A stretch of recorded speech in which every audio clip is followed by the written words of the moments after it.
Howdy, Rick from DreamSideOut again. Been a while since I did a video. So what I'm going to do is I'm going to go down and address some comments that have shown up on my channel because I haven't answered a lot of them. So I hope I can answer a few of them at least, some of the main ones. So stay tuned.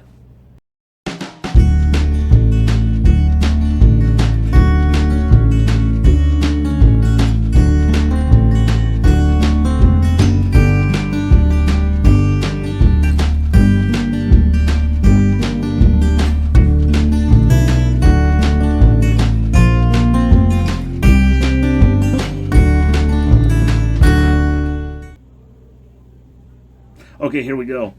First of all, just to let you know where I'm at right now, I'm at my usual one of my routines is to come to the farmers market on Sunday here in Ballard, Washington, and I'm actually parked right in the middle of the market. So there's all kinds of stuff going on around me outside. I'm doing a video, and then I'm going to get outside, walk around a little bit. Maybe I'll put some of that footage in the video here. Okay, here we go with some of the comments. And the first one I want to read here, so bear with me. It's from Kurt M. You can read it under my in my videos here, but he says he checked out 2 used U-Haul 10-foot box vans yesterday. The cargo areas in your video seems larger than what it actually is. I was very unimpressed with the 2 vehicles the location had for sale. First, both of them had large areas of rust on the roof over the cabin area. Second, both had rust on the rear wheel wells inside the cargo area. In fact, one of the vans had an area that had completely rusted through. Wow. You could see down onto the road. Okay, wow, that's pretty bad. So you may want to keep your eyes on yours. I live in an area that gets snow, so perhaps the rust is from all of the chemicals and salt they use to treat the roads. Okay, yeah, I feel your pain, Kurt, and by the way, thanks for all your comments on my channel. I read every one of them, and you're a regular commenter, so that's why I chose you first. But I feel your pain.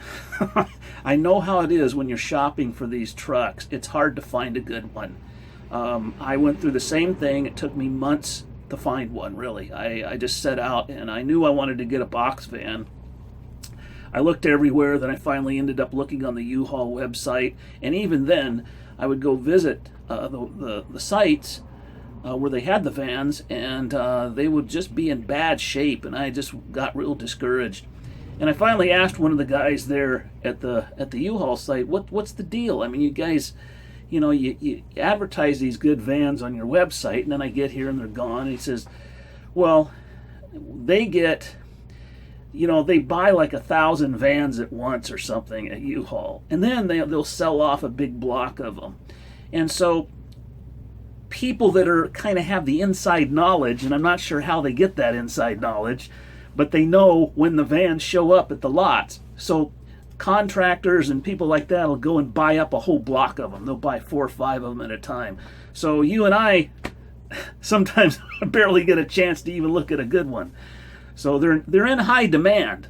So that's actually a positive side, is that they're good vans, and most of them are mechanically sound enough to reuse, with maybe a little bit of effort put into them like mine. But I just had to stay on it. And finally I saw one down in Portland, Oregon. I live in Seattle, so if you look on the map, it's a bit of a drive down there. And I finally had to drive all the way down there with money in hand, and I actually took the bus down there. It was a timing thing. I had to take the bus down there. I had to take the risk that maybe I wasn't going to get the van, but hopefully I was, so I could drive back in it. It was really I wish I had videoed that whole sequence, because it was quite an ordeal. But I finally got one. So all I can say is hang in there. There's good ones out there. We don't have the rust problem in this area. We don't have lots of chemicals on the road. But I imagine that would be a problem with any vehicle in those kind of areas. Anyway, thanks for the comment. So obviously I'm hitting on some of the questions that have been, or the comments that have been around for a while. I'll go back and try to back answer some of these on the website too. I'm not going to be able to go through all of them, but I'm trying to hit the ones that kind of cover some important, overall things. Like here's one, Mariano Molina.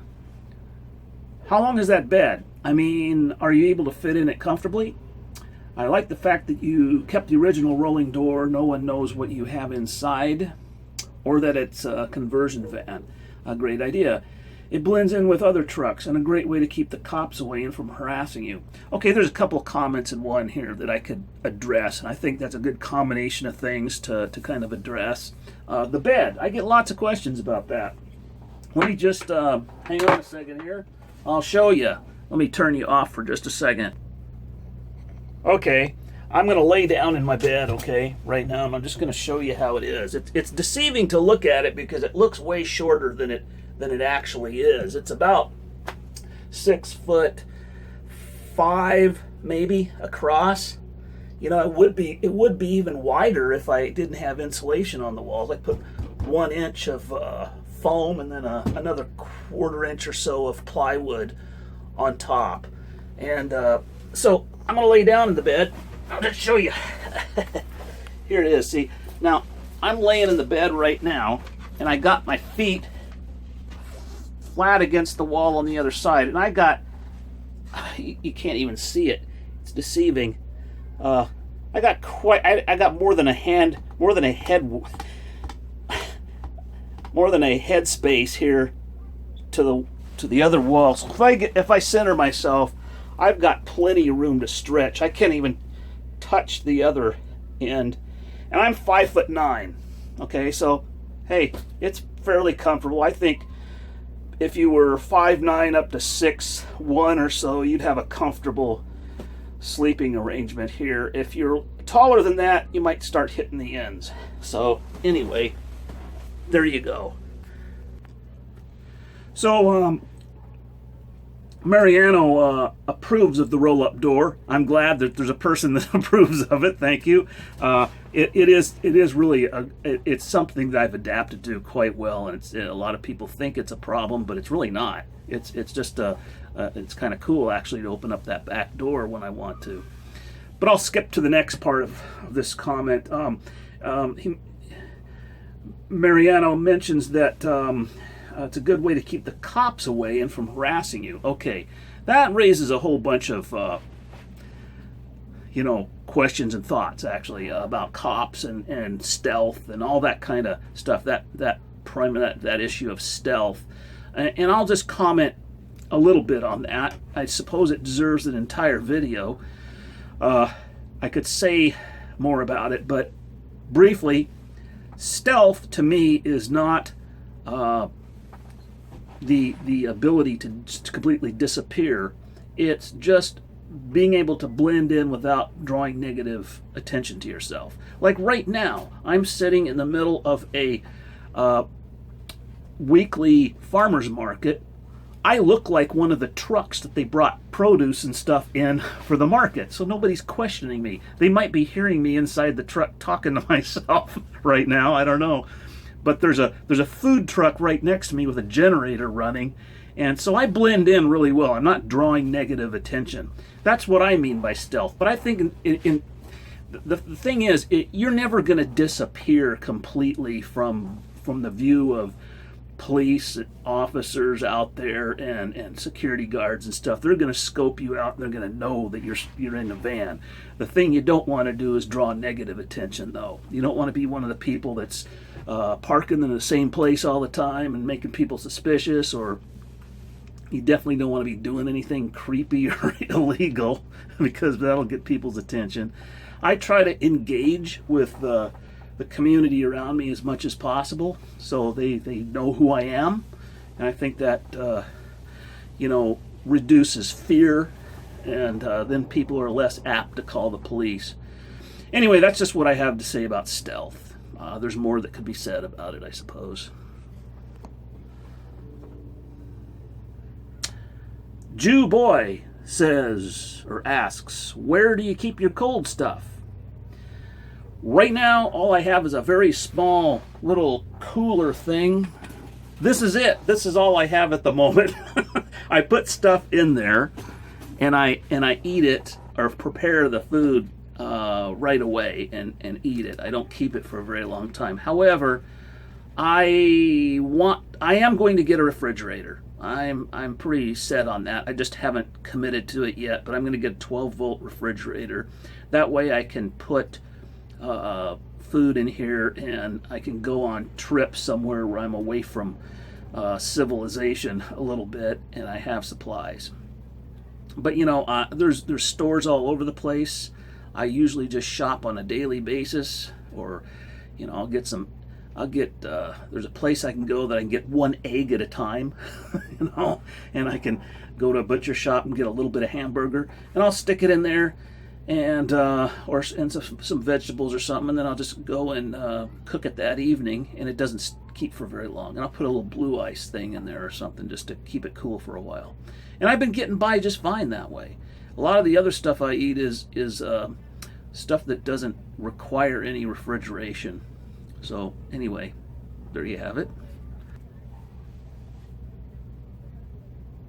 Okay, here's a comment from Enter Username. I love that username. Enter Username asks, I'm in Canada and winter gets extremely extreme out here. Any wood stove heating ideas? I'm, of course, you know, in Washington State, in the Pacific Northwest, where we have a mild, rather mild climate. It doesn't get really too hot or too cold. It's starting to get chilly now, but it's bearable.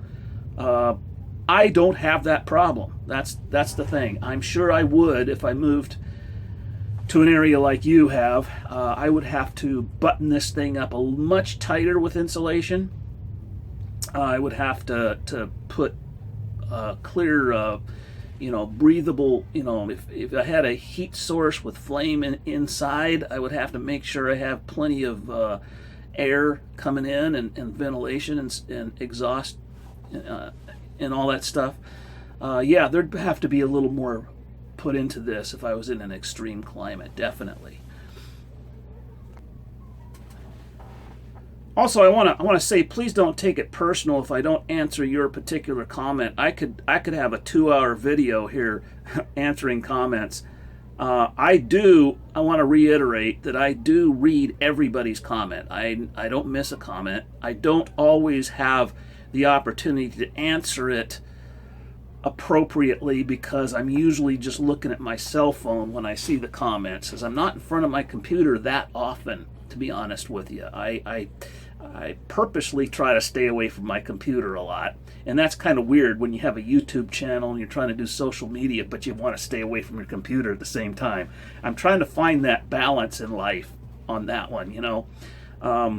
I'm not in this to be a big YouTube star. I just want to share what I'm doing with the rest of the people out there, and I do appreciate your comments and coming back and watching what I'm doing. So anyway, that being said, let me take a look at another comment here. Okay, Abdi Banerjee posted. He says, thanks for posting. I've been thinking of building my own box truck camper home as well. Cool, man. I appreciate your insight and thoughtfulness in your videos. Thank you very much for that compliment.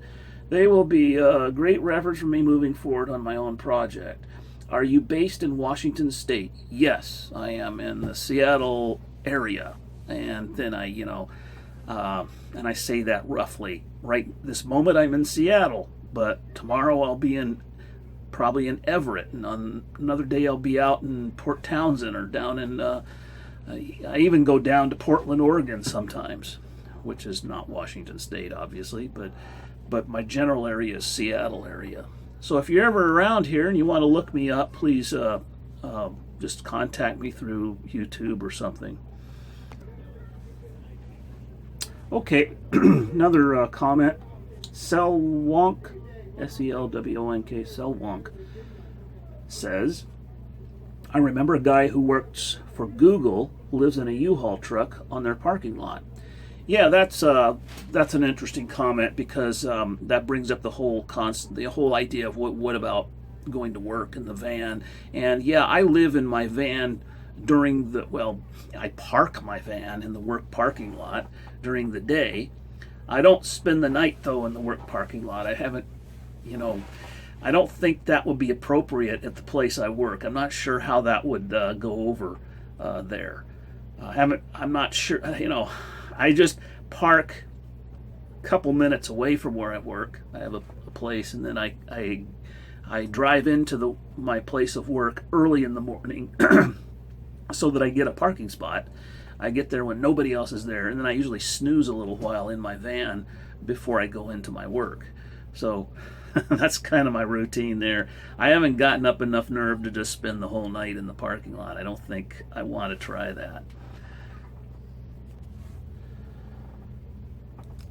Okay, I think that's all I can handle for this video. The video gets rather long fast when I'm doing comments. I'll do more of these, and I'll try to do better at answering the comments on the videos. And I've got many more videos to do. I mean, I've got lots of subjects to cover that people have asked for, so there's going to be more coming. I'm trying to work on my technique and my format a little bit so that I can produce videos faster. But as you see, I haven't been very fast at posting. But I just want to say I appreciate my audience, and you know, I wouldn't be posting if I didn't have people that were interested. So please continue to comment and watch the videos, and do subscribe. I would like to get more subscribers. That would be great. So push the subscribe button if you like the videos that you're seeing, and stop back, keep checking back. I'll be posting more in the future. Thanks a lot. Have a great one.